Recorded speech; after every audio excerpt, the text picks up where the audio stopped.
Screen पे क्या दिखाई दे रहा है? स्क्रीन पर कुछ दिखाई दे रहा है? यस तो कल कराया था वही है ना? कल वाला ही शो हो रहा है। यस ओके, ठीक है। So let's begin from here. तो कल ये हम लोगों ने NUC कन्वर्जन फैक्टर देखा था। इसको बोलते हैं हम NUC कन्वर्जन फैक्टर। ठीक, कि NUC को हम लोकल करेंसी के फेयर में कैसे कन्वर्ट करते हैं, ये कल हम लोगों ने चेक किया। इसीलिए कहा जाता है conversion factor, NUC conversion factor. ठीक है, तो हमारे पास कोई रफ फेयर है जो आइटा ने दिया है। जो NUC फेयर इंडिया में है वही NUC फेयर US में होगा। जो NUC फेयर US में है वही NUC फेयर केन्या में होगा। जो NUC फेयर केन्या में है वही जापान में होगा। NUC फेयर सबके एक जैसे होते हैं। अब वो उस कंट्री में कैसे बदलते हैं, जब उस कंट्री का रेट ऑफ एक्सचेंज उसके साथ मल्टीप्लाई होता है तो लोकल करेंसी में फेयर आ जाता है। इतनी बात समझ में आ गई? Is it clear? Yes sir, yes sir. बाकी सबको NUC पूरे दुनिया का एक जैसा होगा, किसी भी एक माइलेज के लिए, किसी भी एक डिस्टेंस के लिए, किसी भी एक तरह की फ्लाइंग कंडीशन के लिए NUC पूरे दुनिया का एक ही होगा। ठीक है, अलग अलग जर्नी के लिए जो भी NUC है वो बराबर होगा सभी और देशों के लिए, लेकिन वो कन्वर्ट कब होगा उस करेंसी के करेंसी में, लोकल करेंसी में, कि जब उसमें उस कंट्री का रेट ऑफ एक्सचेंज मल्टीप्लाई हो जाएगा।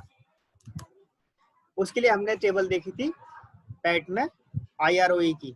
ठीक है, उसमें सभी कंट्रीज के रेट ऑफ एक्सचेंज दिए हैं। तो यहाँ से फिर जैसी रेट ऑफ एक्सचेंज का मल्टीप्लाई हो जाएगा तो भले ही NUC एक जैसा था लेकिन फिर फेयर सबका अलग अलग आ जाएगा।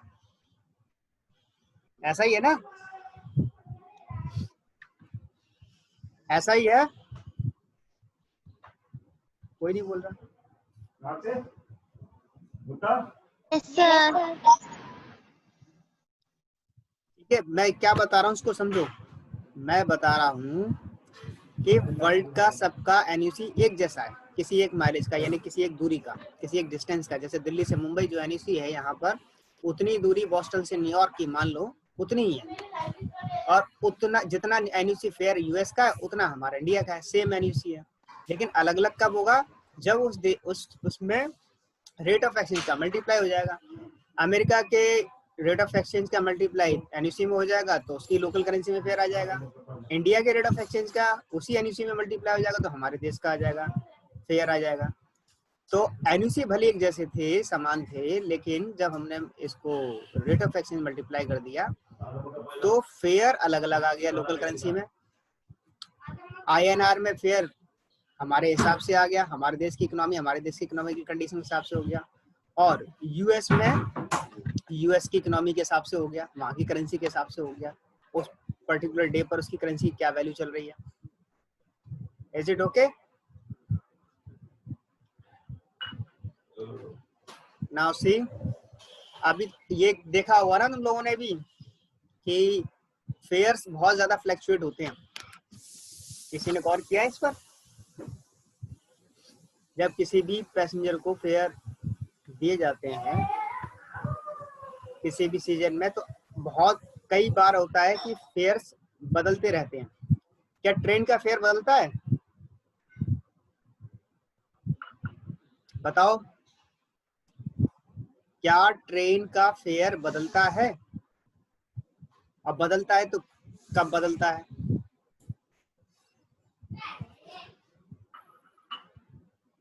रेलवे फेयर अपना कब बदलती है बताओ?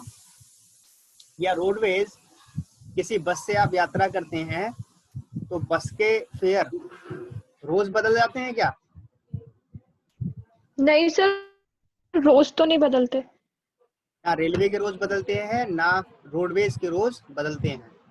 उनके बदलते हैं जब कुछ सालों बाद, ठीक है, कुछ सालों बाद उनमें बदलाव होता है। लेकिन हमारे एयर जो फेयर होते हैं, एयर फेयर, ये रोज तो बदलते ही हैं, दिन में भी जो है ये सुबह कुछ हो सकता है, शाम को कुछ और हो जाए। ठीक है, यस सर। सर वो सीट की अवेलेबिलिटी से चेंज होता है ना? बहुत सारी कंडीशन है, इतनी सारी है कि हम सोच नहीं पाएंगे अभी, लेकिन मैं उतना ही पढ़ाऊंगा जितना हमारे आखिरी बच्चे तक को समझ में आएगा, जितना आपके बैचलर डिग्री में अलाउड है।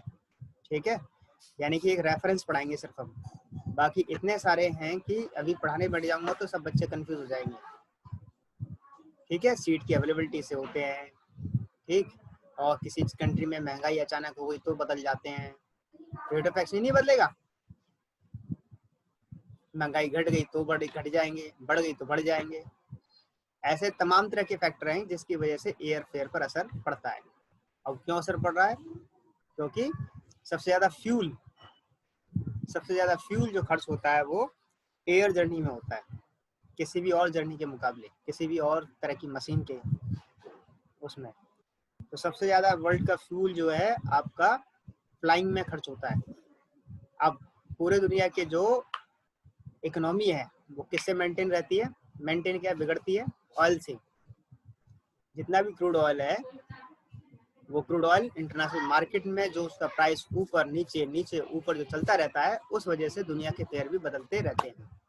ठीक है, क्योंकि जर्नी इंटरनेशनल भी हो या डोमेस्टिक हो, सारा बेटर ये है। और भी इसके अलावा बहुत सारे और फैक्टर होते हैं जिसकी वजह से फेयर्स बदलते रहते हैं। हो सकता है कि किसी समय पर हमारे यहाँ पर फेयर ज़्यादा हो और यूएस में कम हो, मतलब वहाँ की करेंसी के हिसाब से, हमारी करेंसी के हिसाब से हमारा बढ़ गया, क्योंकि हमारे कंट्री में कोई इकोनॉमिकल, पॉलिटिकल, ठीक है, या फिर कोई ज्योग्राफिकल कोई प्रॉब्लम आ गई है।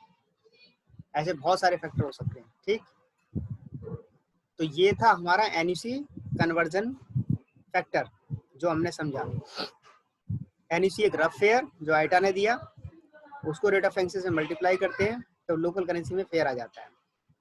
जब लोकल करेंसी में फेयर आ जाता है तो हर कंट्री का फेयर अलग अलग हो गया। उससे पहले सबका एनयूसी एक ही था। ठीक, इतना समझ लिया। कल एग्जाम्पल भी करके देख लिया था बांग्लादेश का। अब हम कर रहे थे फेयर टाइप। फेयर टाइप कितने तरह के होते हैं? तो फेयर टाइप हमारे पास दो तरह के फेयर टाइप होते हैं ब्रॉडली। ब्रॉड सेंस में अगर हम समझेंगे फेयर कितने तरह के होते हैं, तो इसको मोटा मोटा समझ लो कि फेयर दो तरह के होते हैं। इन्हीं दो तरह के फेयर में सारे आ जाएंगे जिनको हम अलग अलग जानते हैं। ठीक है, जिनको अलग अलग थोड़ा बहुत जो जानते भी हैं वो हमारे सब इसी के अंदर आ जाएंगे, नॉर्मल में और स्पेशल में। अब हमें समझना है कि नॉर्मल फेयर क्या होता है और स्पेशल फेयर क्या होता है। नॉर्मल फेयर को का दूसरा नाम है अनरेस्ट्रिक्टेड फेयर, यानी कि उन पर कोई भी रेस्ट्रिक्शन नहीं है, कोई भी प्रतिबंध नहीं है। तो ऐसे फेयर जिन पर किसी भी तरह का प्रतिबंध नहीं है तो वो हो गए नॉर्मल फेयर। ये सारी क्लासेस हैं नॉर्मल फेयर की, FPRAWY, और भी है बहुत सारी, कई सारी क्लासेस हैं। ठीक है, तो ये नॉर्मल फेयर जितनी भी क्लासेस होती हैं अगर इसी तरह से दी हुई हैं, एफ क्लास है या पी क्लास है या आर क्लास है या ए क्लास है, डब्ल्यू क्लास है, वाई क्लास है, फर्स्ट क्लास इकोनॉमी और बिजनेस में, तो ये सारी जो है आपके नॉर्मल फेयर है। और स्पेशल फेयर क्या है? स्पेशल फेयर जो है दरअसल रेस्ट्रिक्टेड होते हैं, रेस्ट्रिक्टेड। और इनको हम ऐसे देख सकते हैं, ये पूरे मतलब सिंगल क्लास का नाम नहीं होगा, उसके साथ कुछ और भी लेटर्स होंगे, और ये जो लेटर्स हैं ये सब कंडीशन है। EH एक कंडीशन है, CH एक कंडीशन है और E एक कंडीशन है। तो ये जो अलग अलग कंडीशन किसी एक क्लास के साथ जोड़ दी गई हैं तो ये स्पेशल फेयर के साथ होता है। और यहाँ पर किसी भी एक के साथ कुछ नहीं जोड़ा हुआ है। F अलग क्लास है, P अलग क्लास है, R अलग क्लास है, A अलग क्लास है, W अलग है और Y अलग है। इतनी बात समझ में आ रही है जो बताया अभी? इतनी बात समझ में आ गई अनीता? Anita yes sir. आज भी कनेक्ट नहीं है। आस्था यस सर। हाँ, ये जो बता रहा हूँ स्पेशल और नॉर्मल, इतना समझ में इतना बता रहा हूँ, पहले उतना समझो। समझ में आ रहा है? Yes sir. इसी का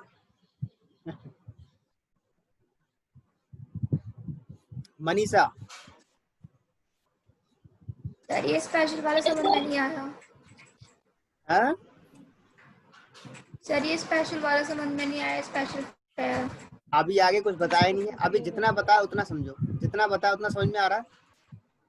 यस सर आ रहे हैं। बस नॉर्मल फेयर आपका सिंगल एक क्लास का लेटर होगा, और स्पेशल फेयर एक क्लास के साथ कई और लेटर्स होंगे जो कुछ ना कुछ कंडीशन बताते हैं। जैसे EH एक फेयर की कंडीशन है, और CH चाइल्ड है, और E एंडोर्समेंट है। क्या क्या बताया, चलो यहाँ कुछ आगे बताता हूँ अगले वाले में। तो Y तो क्लास हो गई, EH जो है एक्सकर्शन फेयर हो गया, और CH चाइल्ड हो गया, और E एंडोर्समेंट हो गया। तो ये इस यंकी क्लास यानी कि Y क्लास के साथ जुड़े हुए रेस्ट्रिक्शंस हैं। ये यंकी क्लास है ना फोनेटिक अल्फाबेट्स में, उसी के अकॉर्डिंग हम इसको सब पढ़ेंगे। इस यंकी क्लास में ये सारे रेस्ट्रिक्शन हैं। अगर इसमें रेस्ट्रिक्शन आ रहे हैं सारे के सारे, तो ये हमारे रेस्ट्रिक्टेड फेयर हो गया। इसको बोलते हैं हम स्पेशल फेयर। नॉर्मल फेयर जिसमें हमारी क्लासेस के साथ कोई भी रेस्ट्रिक्शन नहीं जुड़ा हुआ है। ठीक है, अब रेस्ट्रिक्शन क्या होते हैं वो जरा देखते हैं।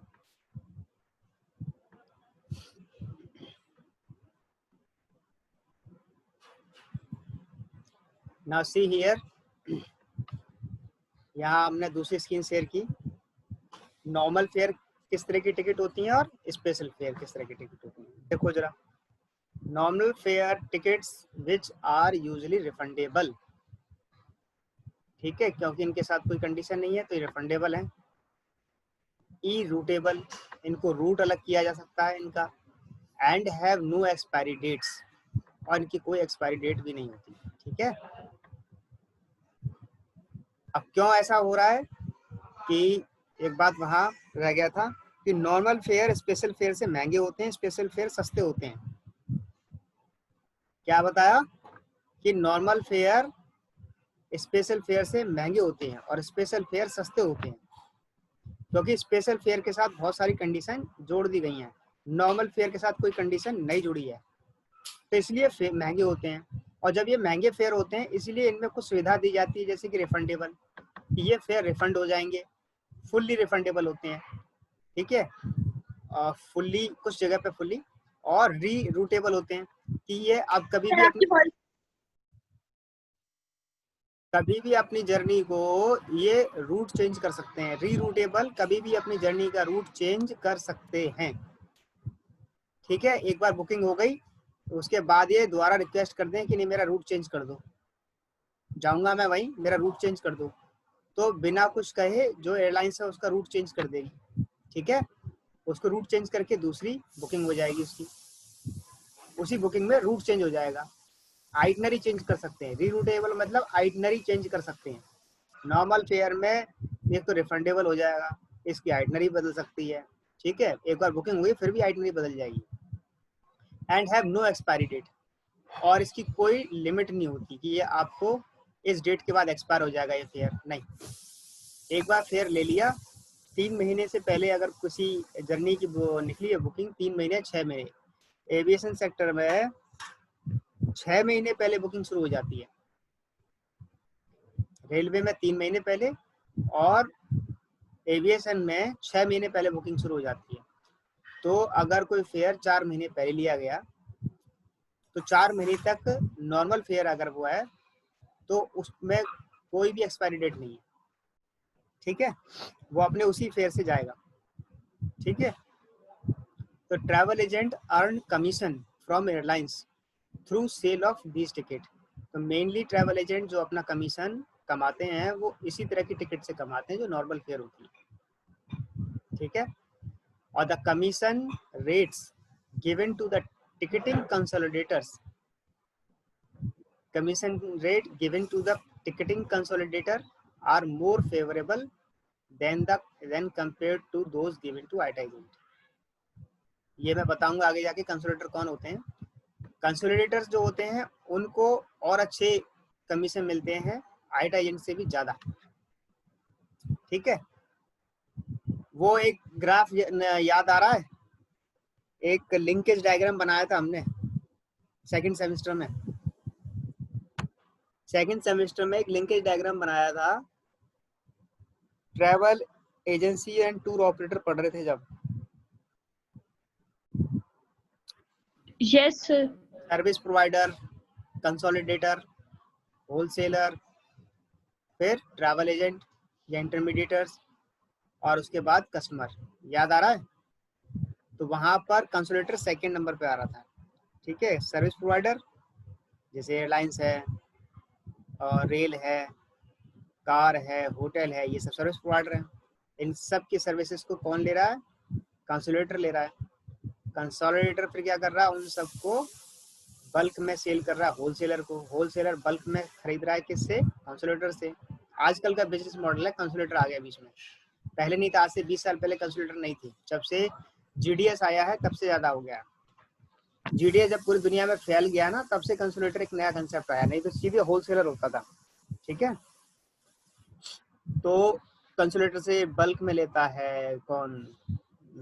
होलसेलर, यानी कि टूर ऑपरेटर। टूर ऑपरेटर उसका टूर पैकेज बनाता है और उसको सेल करता है ट्रैवल एजेंट। ये किया था ना, सेल करने का मतलब उसकी बुकिंग कौन करता है? उसमें किसी भी तरह की बुकिंग कौन कर रहा है? ट्रैवल एजेंट बुकिंग कर रहा है। तो वो हमने जो नेटवर्क लिंकेज डायग्राम जो किया था, उसमें जो कंसोलिडेटर था, वो कंसोलिडेटर क्या है दरअसल? ये बड़ी बड़ी ऑनलाइन कंपनीज हैं, जैसे थॉमस कुक है। थॉमस कुक एक बड़ी ऑनलाइन कंपनी हो गई। ठीक है, आईटा कंपनी भी है। और मान लो कि सर्विस प्रोवाइडर और कंसोलिडेटर के बीच में भी कोई आईटा एजेंट है, तो आईटा एजेंट के थ्रू कंसोलिडेटर को मिला। थॉमस कुक को डायरेक्ट मिल जाएगा सर्विस प्रोवाइडर से बिजनेस, वॉल्यूम में मिल जाएगा। लेकिन कई और जो छोटे आईटा एजेंट हैं, थॉमस कुक जितने बड़े नहीं हैं, तो उन्हें कंसोलिडेटर से कम कमीशन मिल सकता है। कंसोलिडेटर को ज़्यादा मिल जाएगा, क्योंकि वो बल्क में परचेज करते हैं बिजनेस को। किस में परचेज करते हैं? बल्क में। किससे? सर्विस प्रोवाइडर से। सर्विस प्रोवाइडर कौन है यहाँ पर? एयरलाइंस। एयरलाइंस यहाँ पर सर्विस प्रोवाइडर।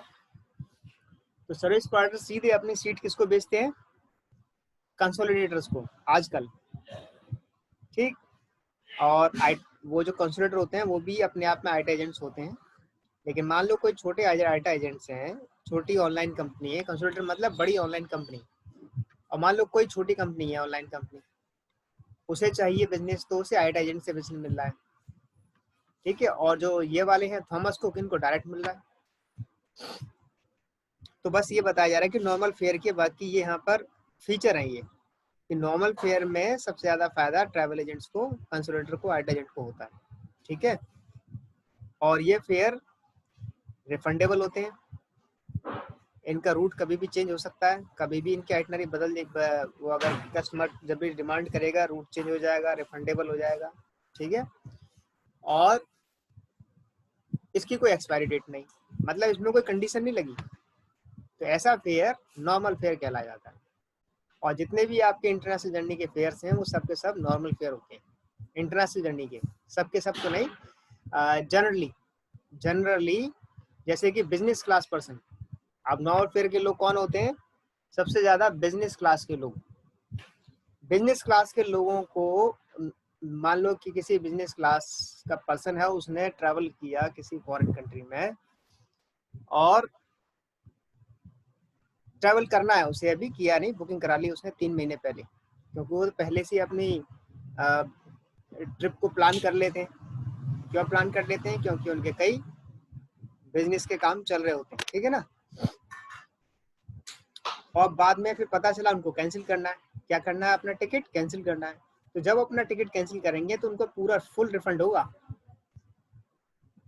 क्योंकि फर्स्ट क्लास और हमने बिजनेस क्लास में देखा है कि ये अपनी टिकट जब कैंसिल कराएंगे तो इनको रिफंड कितना होगा? फुल, इन्हें पूरा रिफंड हो जाएगा। क्यों? क्योंकि ये उस फेयर को पे कर रहे हैं जो बहुत ज्यादा होता है, नॉर्मल फेयर ज्यादा होता है। तो बिजनेस क्लास पर्सन का जो फेयर है कैंसिल करने पर फुल रिफंड हो जाएगा। अब अगर किसी बिजनेस क्लास पर्सन की जर्नी अगर बदलती है, उसने एक रूट कराया था बुक दिल्ली से उसे जाना था बिजनेस के काम से लंदन, और उसका रूट था दिल्ली से दुबई और दुबई से फ्रैंकफर्ट और फ्रैंकफर्ट से पेरिस, दिल्ली से दुबई, दुबई से फ्रैंकफर्ट और फ्रैंकफर्ट से लंदन, ये उसका रूट था। इस रूट पर उसने बुकिंग कराई थी, ठीक है। लेकिन कुछ समय बाद उसका माइंड बदलता है और वो जो है अपनी रूट चेंज करना चाहता है। अब वो रूट चाहता है दिल्ली से दुबई और दुबई से पेरिस और पेरिस से लंदन। पहले वो जा रहा था फ्रैंकफर्ट से, अब वो रूट चेंज कर रहा है पेरिस से, क्योंकि उसके बीच में उसको कोई मीटिंग करनी थी, नया कोई कंसाइनमेंट आ गया, नया कोई उसको बिजनेस मिल गया। कहाँ से? पेरिस से। और पेरिस में कोई कॉन्फ्रेंस चल रही है, सेमिनार चल रही है, बिजनेस डील करनी है उसको, तो वो फ्रैंकफर्ट को छोड़ करके अब पेरिस से जाना चाहता है। अगर फ्रैंकफर्ट में तो वो कैंसिल हो गया मीटिंग, अब मीटिंग मेरी पेरिस से होगी, तो वो कभी भी अपने रूट को चेंज कर सकता है, करवा सकता है। इतनी बात समझ में आ गई? Yes. इतनी बात समझ में आ गई? Yes, sir. Yes, sir. हाँ, कि वो अपने रूट को चेंज करा सकता है कभी भी, क्योंकि वो महंगा फेयर दे रहा है, इसलिए उसको ये सुविधा मिलती है। इसीलिए बिजनेस क्लास में हमने कुछ सुविधाएं देखी थी, उसको उनको जो फैसिलिटीज मिलती हैं, ये उनकी सर्विसेज, उनको सर्विसेज मिल रही है, फैसिलिटी मिलती है। मैं टाइप ऑफ क्लास क्वेश्चन दूंगा कि राइट टाइप ऑफ क्लास लिखो और उन क्लास की सर्विस, उनको क्या फैसिलिटी मिलती है वो भी लिखो, तो उसमें वो सब भी लिखनी पड़ेगी। मैंने शेयर किया सब कुछ, ऐसे क्वेश्चंस भी आएंगे।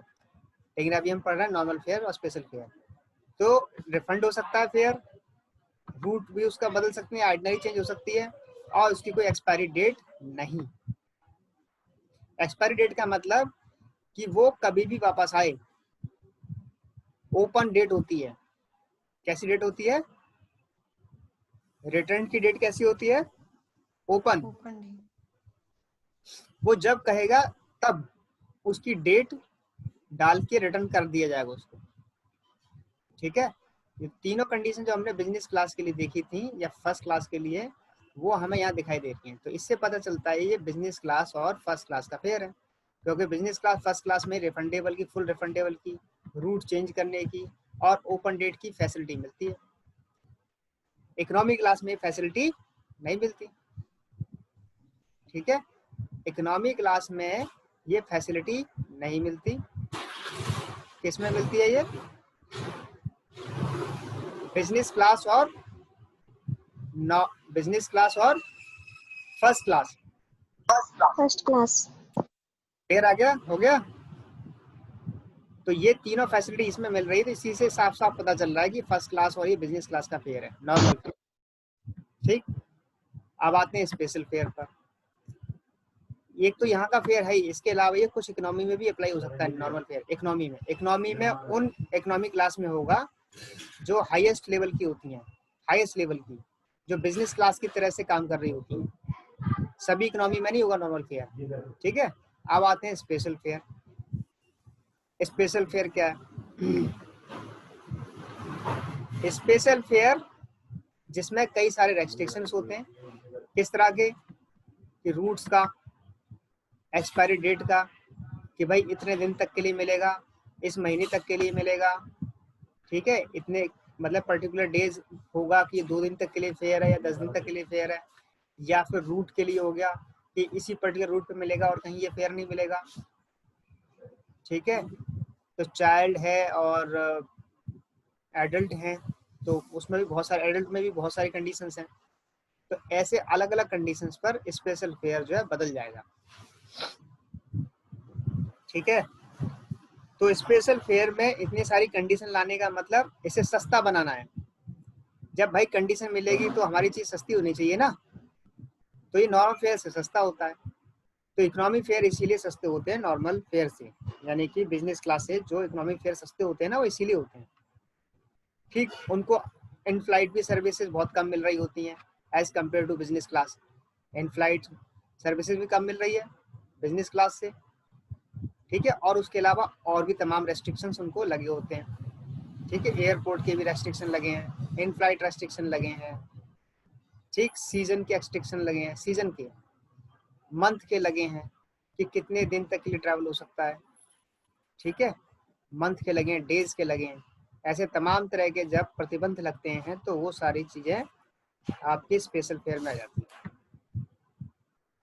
स्पेशल फेयर समझ में आ रहा है अब? Normal fair for business and first class, special fair tickets for economic class. Is it okay?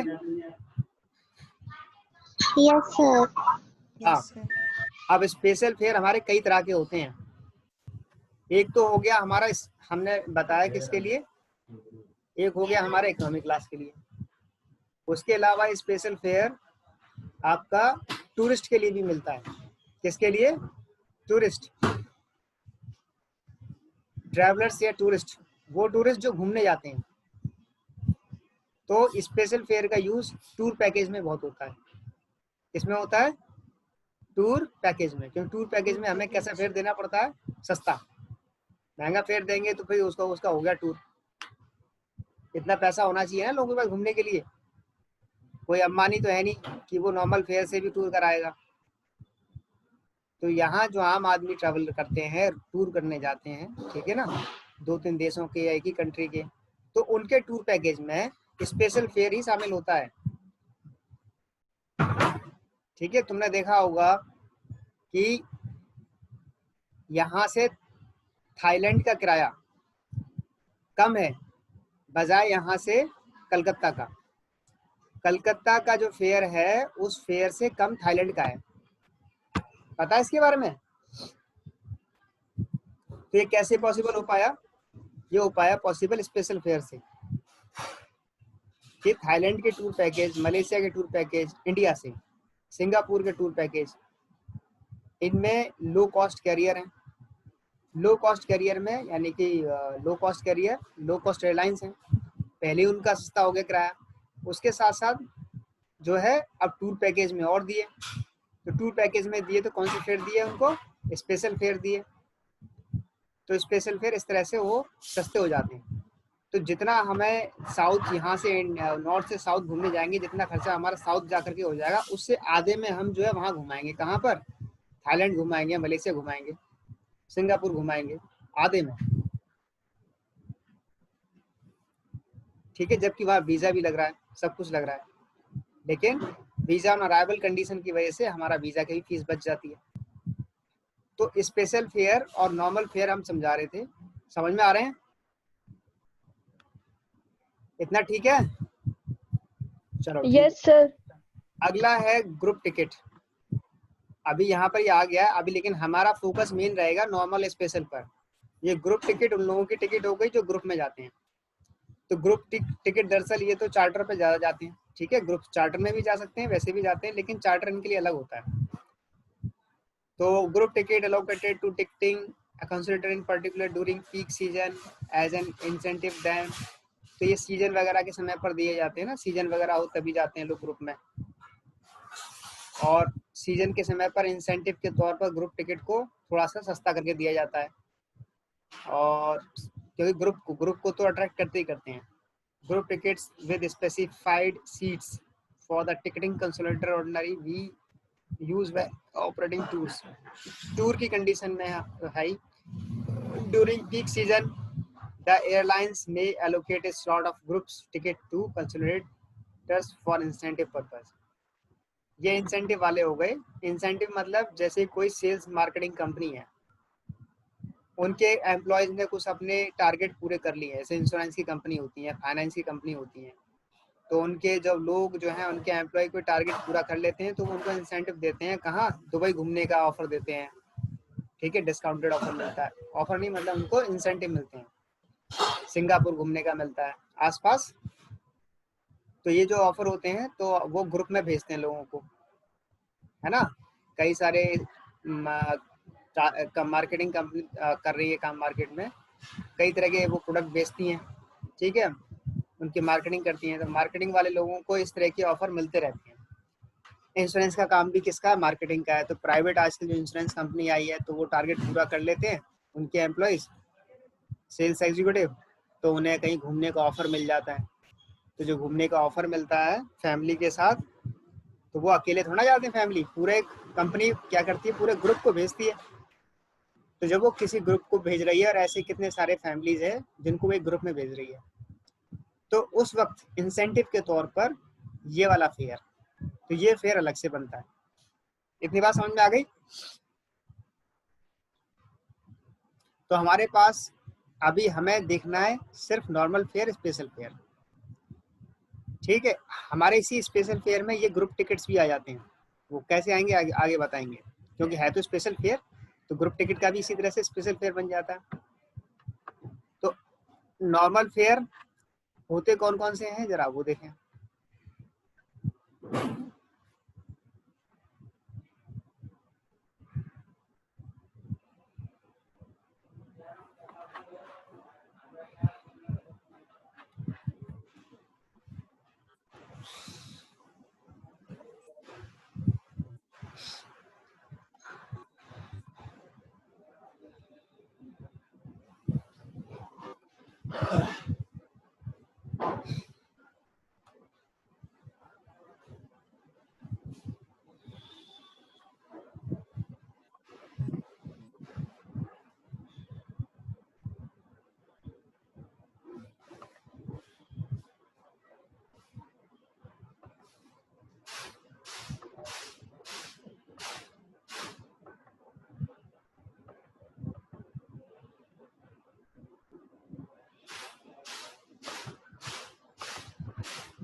अभी रुको, दिखाता हूँ, दूसरा दिखाना है।